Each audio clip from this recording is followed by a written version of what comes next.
Carole Piclet, bonsoir. Nous sommes ensemble sur une chaîne YouTube qui s'appelle Improviews et on est là pour parler de musique et d'impro. Est-ce que tu peux te présenter succinctement ? Alors, je suis Carole Piclet, j'ai 54 ans et je suis musicienne depuis que j'ai 15 ans. Je suis passée par plein de choses avant d'arriver ici et maintenant. J'ai été guitariste, j'ai été chanteuse dans des groupes rock. Je suis passée à la basse ensuite, donc j'ai fait du groupe, beaucoup. Ensuite, j'ai intégré une école, l'école du langage musical, où j'ai pu avoir accès à des pédagogies actives qui m'ont beaucoup parlé et que j'ai pu m'approprier pour ensuite enseigner dans des ateliers pour adultes, pour personnes handicapées et pour personnes âgées également. Voilà. Et donc, en dehors de ça, j'ai toujours continué à jouer avec des gens sous plusieurs formes. Et j'avais un rêve depuis très longtemps, je ne sais plus depuis quand, mais ce que je voulais faire, c'était jouer au contact d'artistes dans d'autres disciplines. Je voulais accompagner d'autres formes artistiques avec ma musique. Ça, c'était vraiment un truc qui me tenait à cœur. J'y croyais pas du tout. Je me disais, t'es pas dans le milieu, t'es pas dans le spectacle vivant. J'y croyais pas. Et finalement, j'ai fait du clown. J'ai fait beaucoup de stages de clown, de cours de clown. Et j'ai appris l'improvisation à travers le clown. J'ai aussi fait beaucoup de chants spontanés, ça s'appelait comme ça. Le chant spontané, où j'ai pu libérer la voix, où j'ai pu, là aussi, travailler l'improvisation en profondeur, vraiment. Et avec tous ces éléments, j'ai fait des rencontres. Et j'ai rencontré des danseurs, notamment. Le collectif Incident Ski, qui est un collectif de danse-contact impro, et qui travaille, qui est un laboratoire, qui est passionnant et qui travaille sur l'improvisation. Et j'ai intégré ce collectif, mais vraiment à part entière, pas comme danseuse, mais un peu quand même, je danse un peu, mais surtout comme musicienne. C'est ce qui les a intéressés, c'est ce que j'apportais au niveau sonore sur leur performance. Et c'est là que je me suis dit, en fait, voilà, finalement, j'ai quelque chose à faire dans le spectacle vivant avec ce que je peux proposer en musique. D'accord. Voilà. Alors, merci pour cette présentation succincte. Pardon. J'ai envie de te lancer un premier défi. Vas-y. Si tu devais te présenter à travers une création musicale, est-ce que spontanément tu pourrais présenter, quelle serait la plateforme sonore de Carole Piclet ? Alors là, je vais te répondre très spontanément et intuitivement. Je verrais des machines, vraiment des machines avec des loops, avec des boucles, où je serais à la fois du rythme, à la fois de l'harmonie, à la fois du mélodieux, à la fois des petits bruitages. Ce serait quelque chose de très complet, ce serait un univers en fait. Voilà. Et est-ce qu'on pourrait le voir, le vivre avec les ah ouais, tout de suite là, tout de suite. Oui, j'ai envie de démarrer tout de suite dans le vif du sujet. Allez, soyons dingues. D'accord. Là, je vais te faire un univers. Ok, c'est parti.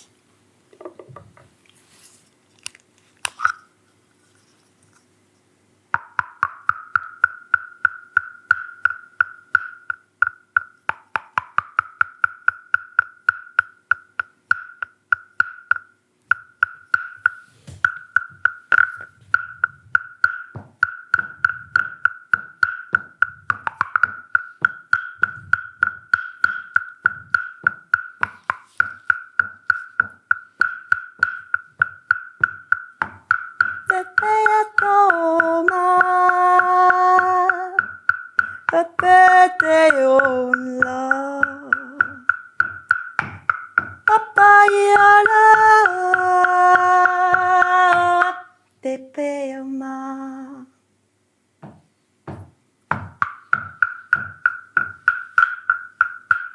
ça s'éloigne. Ça ne faisait que passer. Par exemple, un petit bout d'univers. Merci beaucoup, c'est génial. Comment s'appelle cet instrument? Alors ça, je ne sais pas si ça a vraiment un nom. Ça pourrait s'appeler le güiro.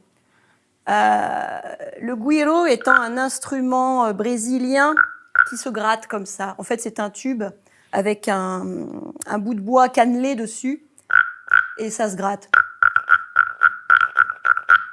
Ça permet d'avoir ce son-là dans les batucadas brésiliennes.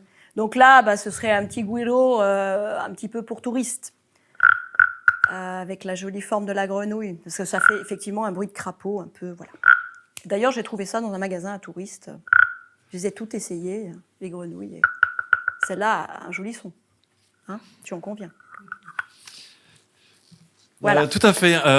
J'ai énormément de questions, de doutes, etc. En tant qu'improvisateur, on se demande comment ce qui se passe dans la tête d'un musicien ou d'une musicienne, et j'aimerais que ce soit la première thématique. Ouais. La première thématique serait: est-ce que j'inspire ou est-ce que j'accompagne la performance sur scène? Comment tu te positionnes par rapport à ça? Quel est le rôle, la posture, quel est le rôle de la musicienne lorsque tu es en train d'accompagner un spectacle d'impro? Alors, ça peut être plein de choses différentes. Je peux être initiatrice d'un départ de quelque chose. Ça peut commencer par la musique. Et puis, je peux effectivement accompagner quelque chose qui est déjà là, qui a commencé. Et où là, moi, je vais me greffer pour soutenir ce qui se passe, pour le souligner, pour l'intensifier avec du son. Et il y a plein de choses possibles, en fait. Ça peut être des petits bruitages, ça peut être vraiment des choses très légères. Et puis, ça peut être carrément quelque chose de très mélodique et qui va vraiment poser une atmosphère, qui va poser une ambiance et même des émotions. Voilà. Et ça va influencer parfois les comédiens ou les danseurs. Voilà. Puisque j'accompagne aussi, je ne l'ai pas dit tout à l'heure, mais j'accompagne aussi maintenant, depuis 4 ou 5 ans, des comédiens donc en théâtre d'impro. Voilà. Est-ce que dans cette première partie, on pourrait avoir... en fait, à chaque fois, je vais te demander des détails, des exemples, etc. Ouais. Et en fait, je suis ultra curieux de voir pourquoi tu choisis cet instrument par rapport à un autre. Ouais. Toujours en essayant de me mettre dans ta tête, qu'est-ce qui va t'inspirer? Est-ce que c'est une énergie? Est-ce que c'est la lumière? Est-ce que c'est la vitesse de jeu? Quels sont les déclics qui vont t'amener à choisir et à prendre une décision sur le type d'accompagnement que tu vas proposer? Oui, l'énergie est super importante. Qu'est-ce qui se dégage? Qu'est-ce que moi, ça me fait? Par exemple, est-ce qu'il y a Où ça m'emmène? deux, trois types d'énergie? Qu'est-ce que je pourrais donner comme exemple? En fait, dans le théâtre d'impro, je vais être très influencée par le thème qui est tiré au sort. Et je vais le prendre, je vais me l'approprier aussi. Donc déjà ça, du style... Si on a un thème qui serait une église, par exemple, un lieu, une église, je me dis, alors une église, qu'est-ce que je peux trouver de sonore dans une église? Qu'est-ce qui peut se passer? J'ai pas sorti mon tube magique. C'est dommage. Tant pis. Je vais avoir envie de faire du chant liturgique, par exemple. Donc, je vais me lancer dans du chant. Voilà. Je vais faire un chant, je vais inventer un chant liturgique parce que j'y connais absolument rien. Mais voilà, je vais me lancer dans un chant. Tu peux nous faire un petit exemple d'un chant liturgique? Du style...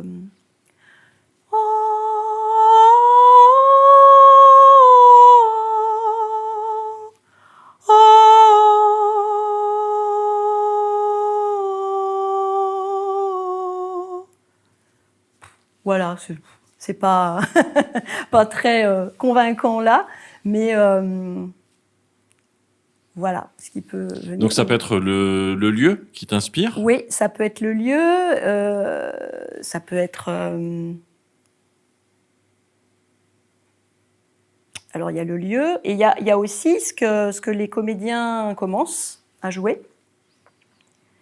Et où là, je vais avoir aussi plein de solutions. C'est soit je vais dans leur sens, j'accompagne, du style, il y a une scène de plage, voilà, c'est l'été, il fait beau, je vais prendre, je vais me la jouer un peu Brésil, voilà, un truc léger. Soit je vais vraiment aller dans le sens de l'impro, et je vais être en présence vraiment de ce qui se passe pour pouvoir les suivre, mais vraiment leur coller au basque, aux comédiens. Et si jamais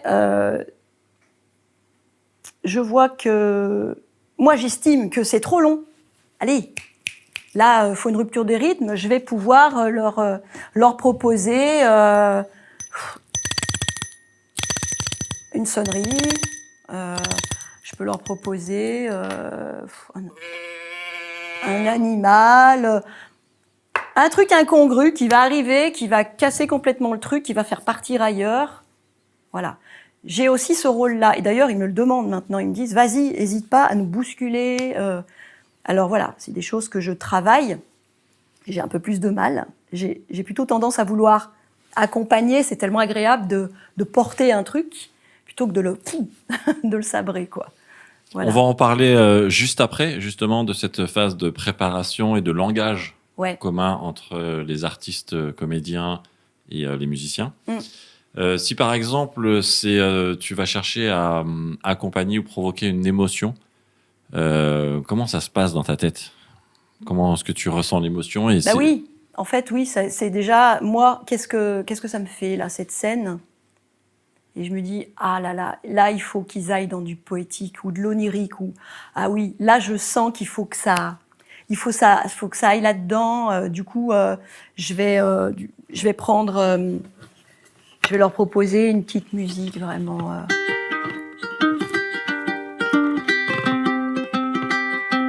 Puis doucement, pour les cueillir un peu doucement, quoi.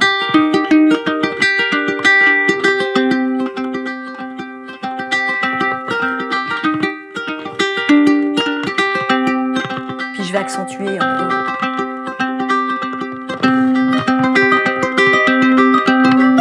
On va faire monter un peu l'intensité d'un truc qui serait un peu triste presque, quoi.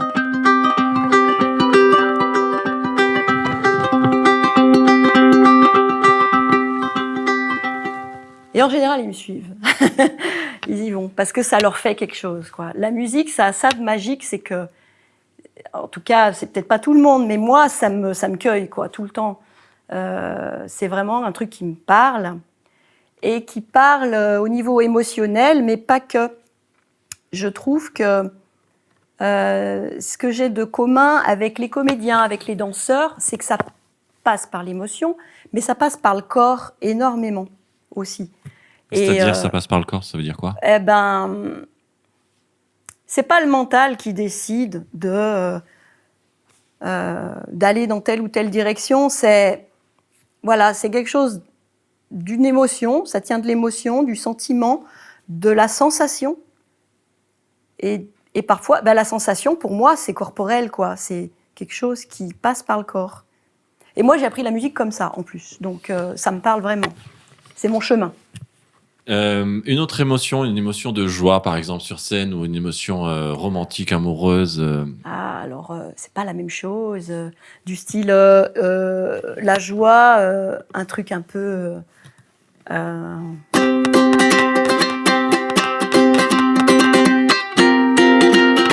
on va y aller, quoi.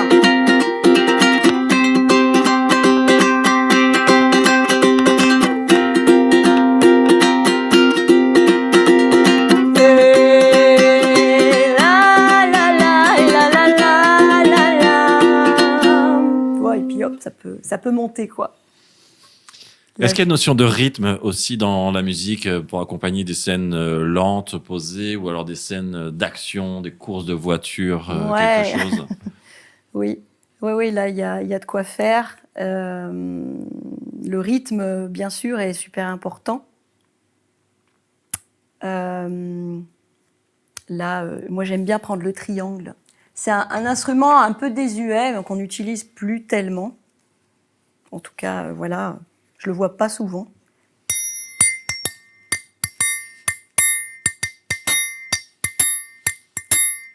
Suspense, tu vois, petite scène, genre polar des années 70, quoi. Petite scène comme ça. J'aime bien, tu vois, ça le fait, quoi. C'est de la low-chiffrine qui arrive, quoi.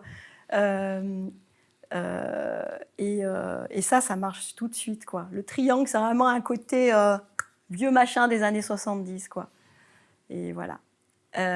Donc ouais, les scènes d'action, j'aime bien un petit peu ça. Et puis sinon, j'ai aussi un caron où là, voilà, je peux bastonner aussi quand il y a course-poursuite, il y a de l'action. Voilà.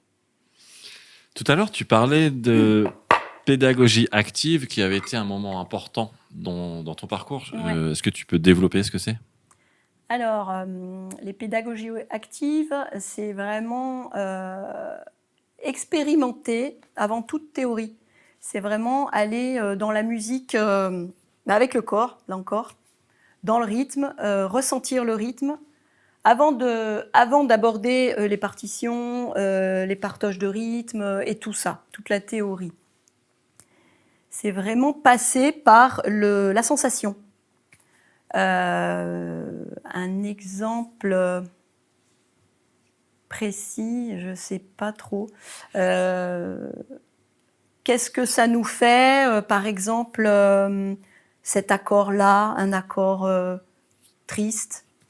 Qu'est-ce que ça nous fait? Ouais, on trouve que c'est triste, voilà, ok. Et après, on apprend pourquoi. Pourquoi c'est triste? Parce qu'il y a tel intervalle harmonique qui fait que ça... Alors justement, ça m'intéresse. Pourquoi est-ce qu'une musique est triste et pourquoi est-ce qu'une musique est joyeuse? Eh oui, eh oui.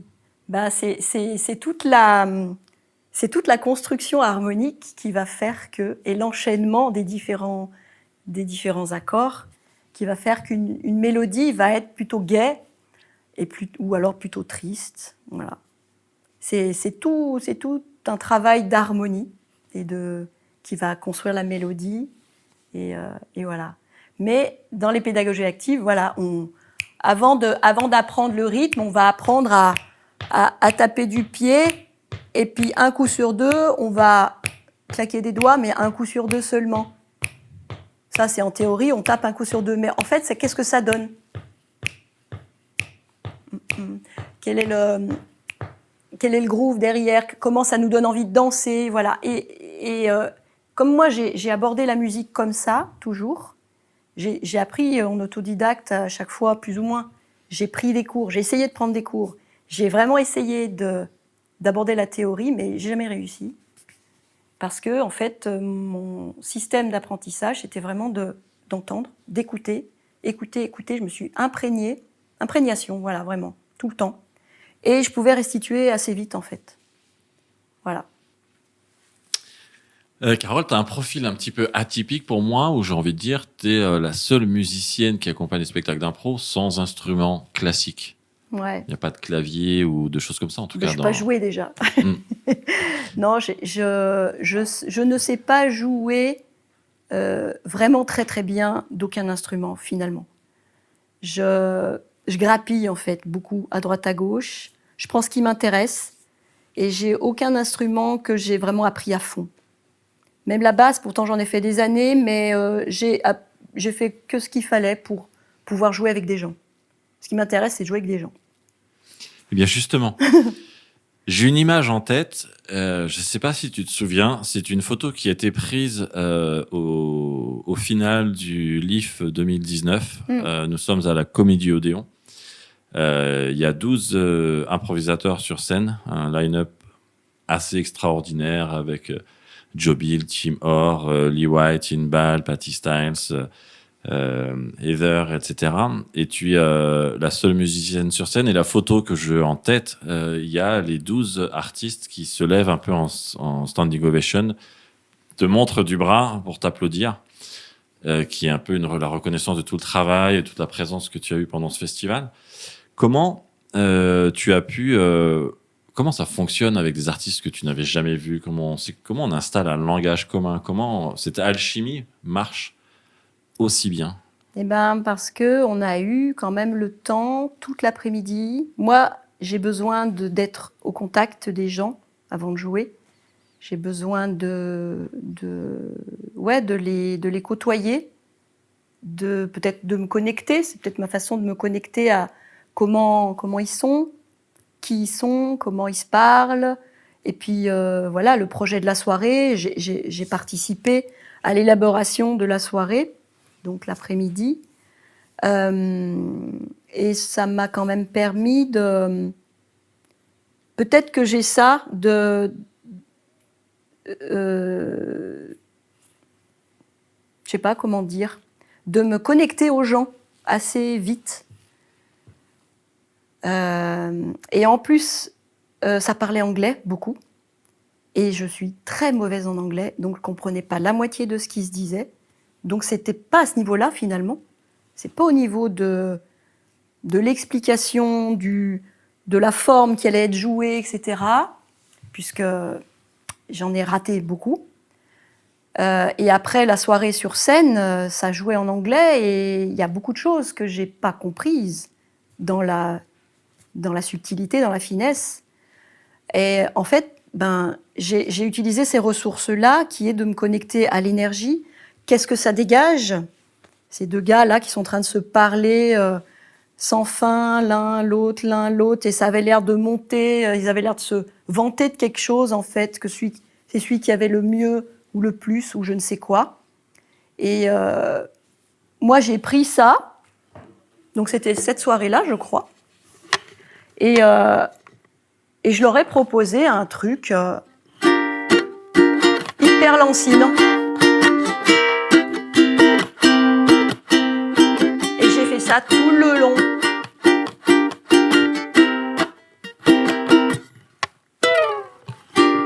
Et ça recommençait. Parce qu'en fait, sans arrêt, ils reprenaient. Et le public, je voyais qu'il réagissait, qu'il se marrait à chaque fois parce qu'il s'arrêtait des moments. Donc je m'arrêtais. Je faisais un petit... Et je reprenais, et ils reprenaient le dialogue en même temps. J'ai dit, bon, ok, on s'est compris. J'ai compris un peu le système. Et eux, ils m'ont entendu. C'est ce qui était génial avec ces comédiens-là, c'est que tout était pris. Tout ce que je pouvais proposer était chopé. C'était assez fou.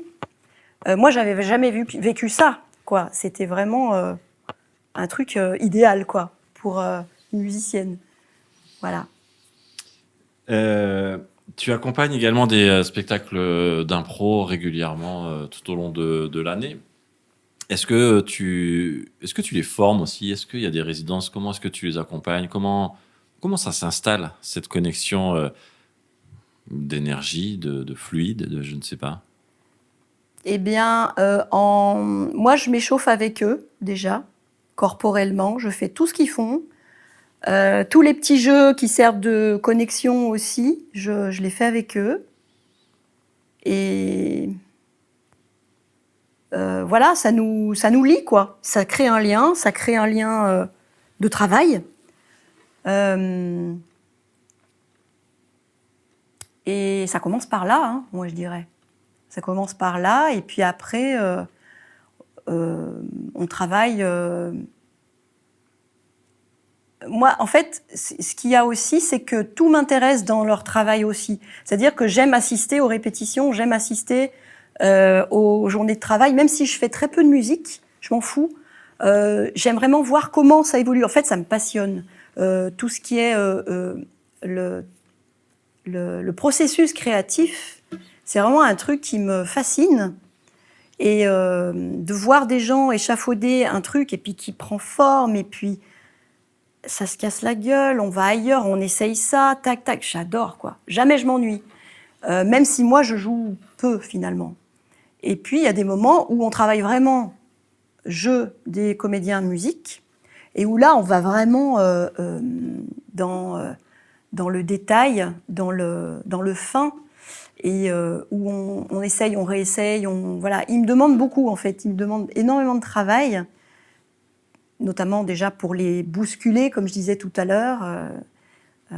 Je suis souvent trop polie, trop gentille, et ils me disent allez, vas-y, booste-nous ou bouscule-nous, voilà, maltraite-nous, vas-y. On répète, on s'en fout, pour qu'en spectacle, j'hésite pas. Voilà.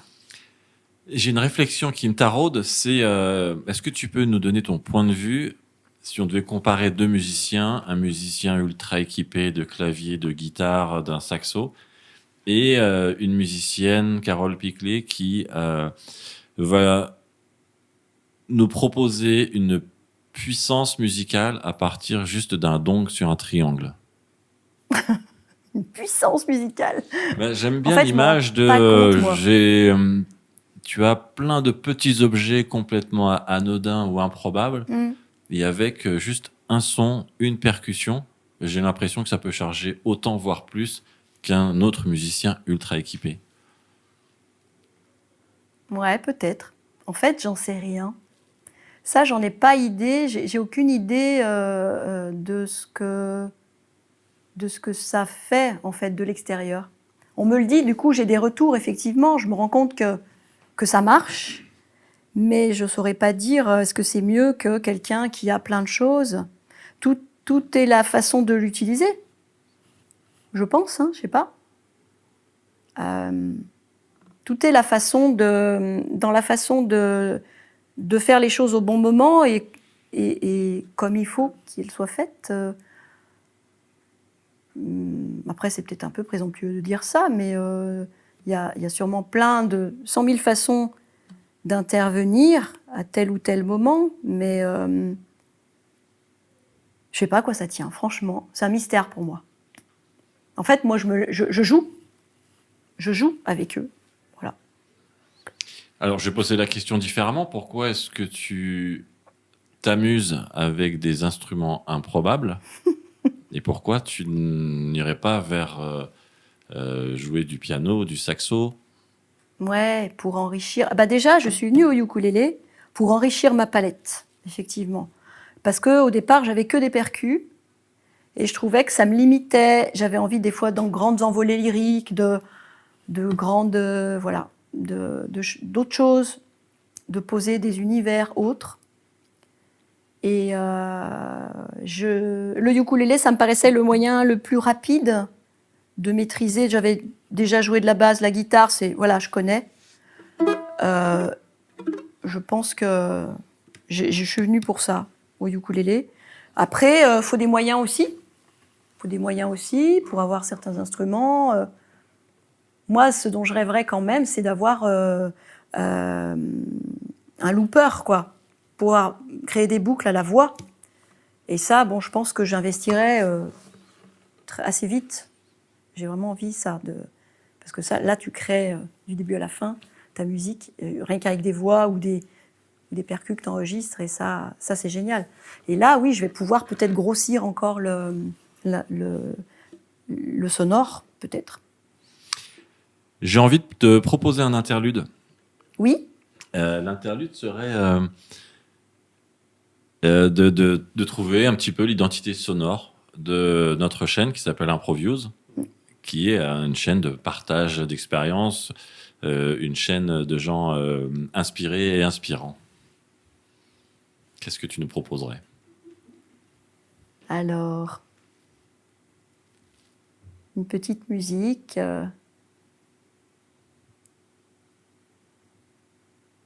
Oh ouais. Je verrais un truc plutôt chaleureux,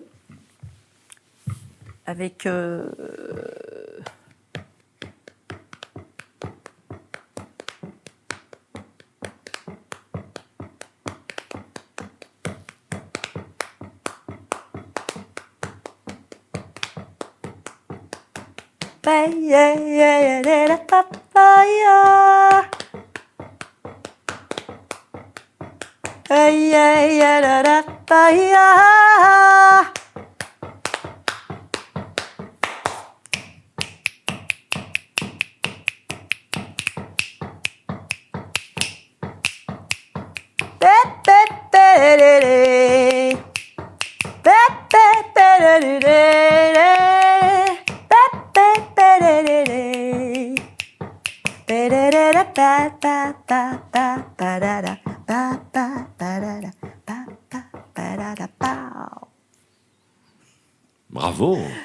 Merci beaucoup.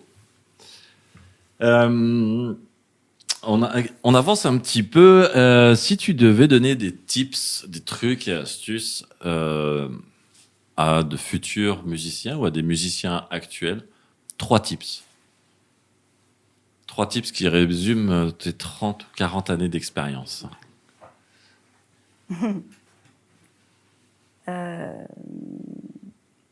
Alors, c'est con à dire, mais déjà de jouer quoi, soi-même, de prendre le pied que je prends à jouer avec des gens, je le redis. Ouais, le plaisir, avant tout. Alors, un autre. D'avoir confiance en ce qu'on fait. Et pour avoir confiance en ce qu'on fait, eh ben, c'est bien connaître ses instruments, bien les explorer, bien les explorer, en faire le tour. Ouais, peut-être pour y aller, quoi, pour y aller sans hésitation et savoir ce qu'on peut en tirer. Voilà, bien connaître ses instruments, sa technique. C'est super important, bien sûr. Bah, dans le plaisir, le plaisir, c'est quand même aussi, évidemment, être bien avec les gens avec qui on joue, quoi. Bien les sentir, quoi. Pas s'obliger à jouer avec un tel ou une telle parce qu'il joue super bien et parce que, quand même, il faut le faire. En fait, ça, rien à voir, quoi. Enfin, ça marche pas. Voilà. Donc, le plaisir, avant tout, son propre plaisir. Et avoir envie d'être avec les gens avec qui on est. Donc voilà la technique. Et puis troisième, écouter, je dirais, écouter plein de choses. Écouter plein de choses et essayer de décortiquer pour voir comment c'est construit. Comment ça se fait que ça me fait cet effet-là? Qu'est-ce qui se passe dans cette musique ou dans cet accompagnement? Qu'est-ce qui marche si bien? Donc voilà, essayer d'aller décortiquer les choses qui se font déjà. Voilà. Tout à l'heure, on a essayé de mettre des instruments sur des émotions, sur des lieux, etc. Et j'aimerais qu'on fasse l'exercice inverse, que tu prennes chacun de tes instruments en jouant avec, en t'amusant avec, et que tu puisses ensuite nous dire comment est-ce que toi tu le traduirais. Est-ce que pour toi, cette façon de jouer sur le tambour, ça représente un lieu, une émotion, etc. Que tu nous verbalises ce que tu as en tête, en fait. Oui, d'accord. Ok.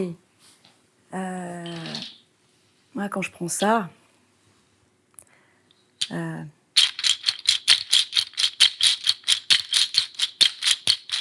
c'est un truc, c'est très d'un côté ethnique, cet instrument. Mais moi, tout de suite, dans ma tête, je vois des gens qui marchent. Et presque, il y aurait des chants un peu africains. Ou de je ne sais d'où, d'ailleurs. Hein. Je ne sais pas exactement, je ne connais pas les chants africains, mais... Voilà, l'image que j'ai quand j'entends cet instrument-là. Voilà. Oui, il peut être aussi en bruitage. Voilà. Celui-là, ce serait ça.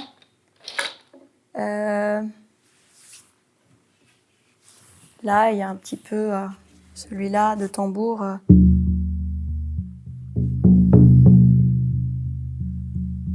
Il a un peu, voilà.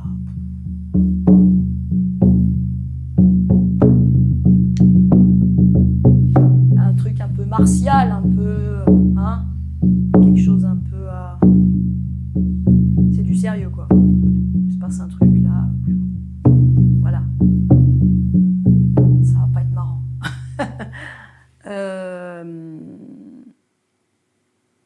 Qu'est-ce que j'aurais d'autre?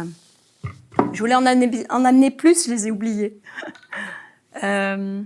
Bon, bah ça c'est fastoche. Hein. C'est un appo, hein, c'est tout bête.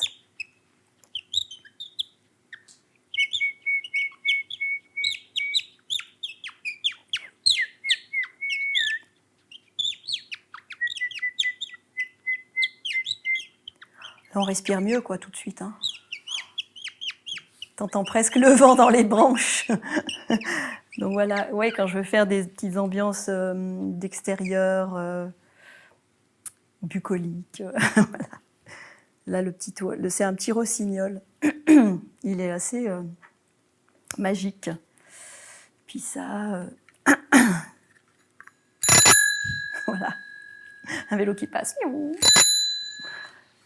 Voilà, ouais, c'est des images fugaces. Des fois, il y a un vélo, je prends la sonnette, c'est trop tard, il est passé. Voilà, et je me fais aussi avoir beaucoup. Est-ce qu'il y a des logiques par instrument est-ce qu'il y a des instruments qui sont faits pour se marier ensemble et des instruments qui fonctionnent pas ensemble? Alors là, moi, ça, je serais pas. Moi, je trouve que tout peut se marier et tout dépend ce qu'on fait avec, quoi. Au contraire, moi, je trouve que les choses qui sont pas censées fonctionner ensemble, c'est bien de les mettre ensemble, au contraire, parce que ça donne autre chose. Ouais, les contrastes, c'est intéressant. Ça fait naître complètement autre chose. Alors, je sais pas, j'ai pas d'exemple en tête là d'instruments qui iraient pas du tout ensemble. Si, peut-être un chant très liturgique, très lyrique, avec une grosse batterie derrière, ou une grosse basse très très hard rock. Bon, ça s'est fait en plus, hein, ça s'est déjà fait tout ça, mais j'invente rien du tout. Mais j'aime assez, les contrastes.